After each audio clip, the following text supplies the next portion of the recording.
para sa agarang tugon at mas maayos na pananatili ng mga evacuee na nawala ng tirahan matapos ang malakas na lindol sa Davao Oriental. Ipinangako ng Department of Human Settlements and Urban Development o DSUD ang pagtatayo ng mga modular housing units sa mga bayan ng Tarragona, Baganga at Manay. Bawat munisipalidad ay tatayuan ng tig-50 modular units at ngayong araw sisimulan ang konstruksyon sa Tarragona sa likod ng Municipal Hall.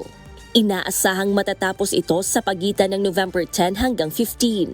Hinihintay naman ng ahensya ang tugon ng LGU Manay sa itatalagang lugar bilang relocation site para maitayo ang mga modular shelter units doon. We are planning to put up a 150 modular sana sa Davao Oriental. So may dalawa na kaming municipality na identify, which is Tarragona and then Baganga. And then for Manay, sana maglalagay kami ng another 50 for the modulars for now, and yung additional siguro na mga tents. For immediate response lang po, yung temporary shelter response namin. Si Manay po, ongoing po yung discussion namin ni Mayor regarding yung relocation ng affected families nila. Pinaliwanag ng DSUD na pansamantalang tirahan lamang ang mga modular shelter at dapat pa ring maglaan ng permanenteng relocation site ang mga LGU para sa pangmatagalang pabahay. This is supposed to be dapat po temporary shelter lang talaga siya. Kasi dapat ma-relocate po sila sa permanent housing naman later on. So, but we are aware po na medyo matatagalan ng konti yung paglilipat nila sa permanent kasi nga yung housing naman talaga natin is very difficult siya na ma-achieve agad siya immediate.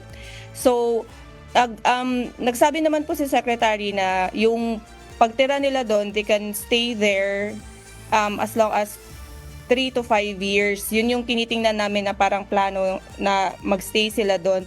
However, dapat po aware din si LGU na dapat na wino-work on natin yung relocation talaga ng families na affected kasi hindi po talaga siya dapat pang long-term na tirahan. Una nang sinabi ni Pangulong Ferdinand Marcos Jr. na ang mga modular shelter ay may common kitchen, toilet facilities at kuryente para sa mas maayos na pananatili ng mga residente. Sa Tarragona, nakabili na ang LGU ng 16 na ektaryang lupa na maaring gamitin bilang relocation site. Ngunit kinakailangan munang mag-usap ng NHA, DSUD at ng LGU bago ito maisakatuparan. Samantala, batay sa tala ng DSWD-11, aabot sa 934,219 individuals o 201,163 families ang naapektuhan ng lindol sa Davao Region.